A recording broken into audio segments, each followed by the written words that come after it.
Assalamualaikum warahmatullahi wabarakatuh. Waalaikumsalam warahmatullahi wabarakatuh. Alhamdulillahirabbil wassalatu wassalamu ala asyrafil anbiya'i wal mursalin wa ala alihi washabihi ajmain. Amma ba'd. Pertama-tama, marilah kita mengucapkan puji dan syukur atas kehadirat Allah Subhanahu wa taala yang telah memberikan kita nikmat iman, Islam, dan kesehatan.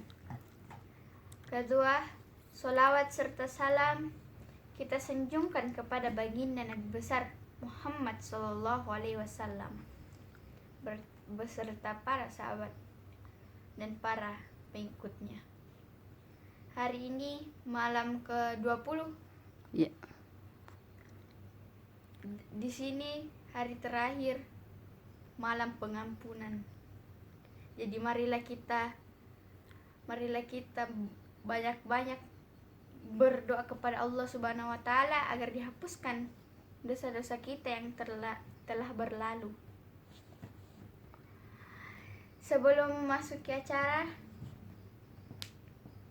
marilah kita mengucapkan basmalah terlebih dahulu. Bismillahirrahmanirrahim.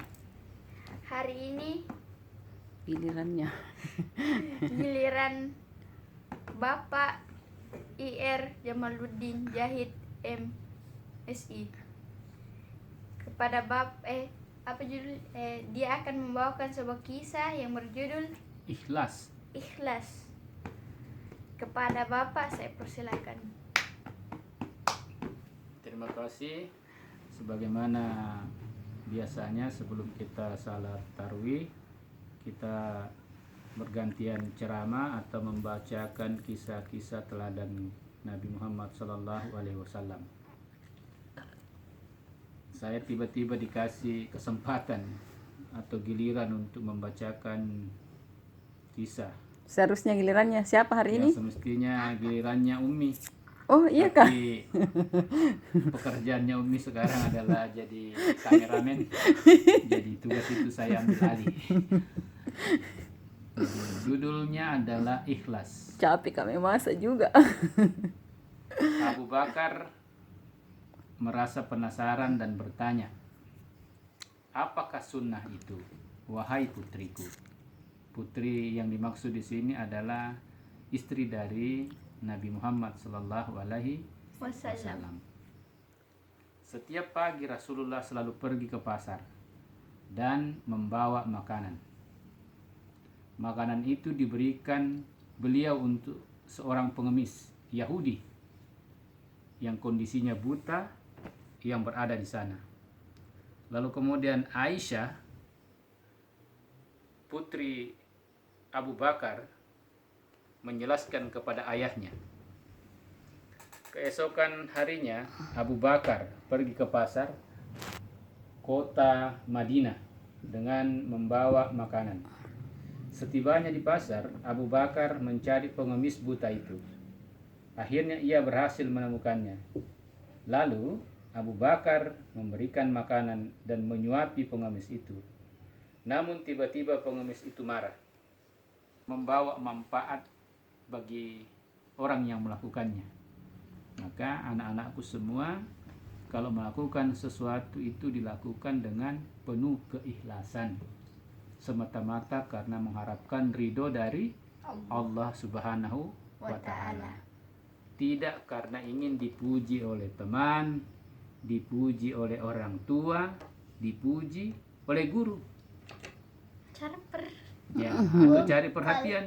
Jadi betul-betul melakukan sesuatu itu semata-mata karena atas keinginan dan kehendak untuk Allah Subhanahu wa ta'ala. Jadi kalau kita melakukan itu, kita merasa tenang, tidak ada musuh kita. Bahkan musuh kita pun kita perlakukan sebagaimana teman kita, karena kita melakukannya dengan ikhlas. Sebagaimana cerita yang ada di sini. Pengemis ini, yang orang buta ini, orang yang selalu setiap hari menghina, memfitnah Nabi, tapi karena Nabi melakukannya dengan ikhlas, maka dia merasa menyesal. Saya kira inilah pelajaran berharga. Memang ikhlas itu bukan pekerjaan yang mudah. Banyak orang bilang saya ikhlas, tapi sesungguhnya dia hanya di bibirnya saja ikhlas. Betul? Nah, Apa benar? Nah, ini perlu anak-anakku sekalian betul-betul ikhlaslah melakukan sesuatu. Jangan hanya di bibir saja, tetapi ikhlas itu pekerjaannya hati. Jadi saya kira kalau ada temannya di luar sana melakukan sesuatu kepada kita, diamkan saja. Sepanjang tidak merusak kehormatan kita, ya kita biarkan, karena Allah akan melihat semuanya. Saya kira itu kisah-kisah Nabi yang pada malam ini judulnya ikhlas. Semoga kita ini menjadi manusia-manusia yang ikhlas, termasuk menjalankan ibadah puasa. La'allakum tattaqun. Untuk menjadi orang yang bertakwa, ya salah satunya kita harus ikhlas melaksanakan seluruh perintah Allah dan menjauhi seluruh larangannya. Nah, kakak tadi bilang malam ini malam ke-20, berarti selesailah malam pengampunan. Kita masuk ke malam 21, ya ini malam pembebasan dari api neraka. Maka berdoalah seikhlas-ikhlasnya. Berdoa sepenuh hati untuk mengharapkan pertolongan Allah, mengharapkan ridha Allah. Karena kita masuk surga itu bukan karena amal, karena keridhaan Allah. Kalau amal yang kita andalkan, maka tentu kita ini tidak akan mungkin masuk surga. Oleh karena itu mari kita mengharapkan keridhaan Allah Subhanahu wa ta'ala. Tapi ridhonya Allah itu adalah ridhonya orang tua. Begitu Ustaz bilang. Jadi Allah akan ridho kalau orang tuanya ridho. Maka berbuat baiklah kepada orang tua. Orang tua itu ada banyak maknanya, banyak pengertiannya. Orang tua itu bisa karena dari rahimnya atau melahirkan kita, ibu bapak kita. Orang tua juga itu termasuk guru. Maka gurunya harus diperhormati,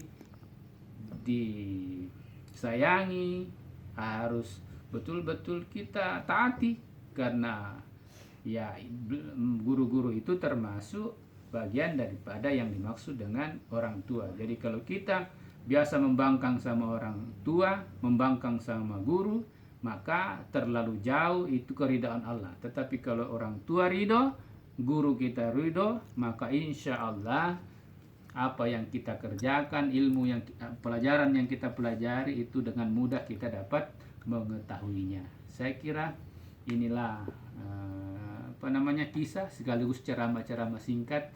Mudah-mudahan meskipun singkat tetapi bisa kita amalkan dalam kehidupan sehari-hari, terutama di sekolah dan di rumah. Terima kasih. Billahi taufiq wal hidayah. Wassalamualaikum warahmatullahi wabarakatuh. Waalaikumsalam warahmatullahi wabarakatuh.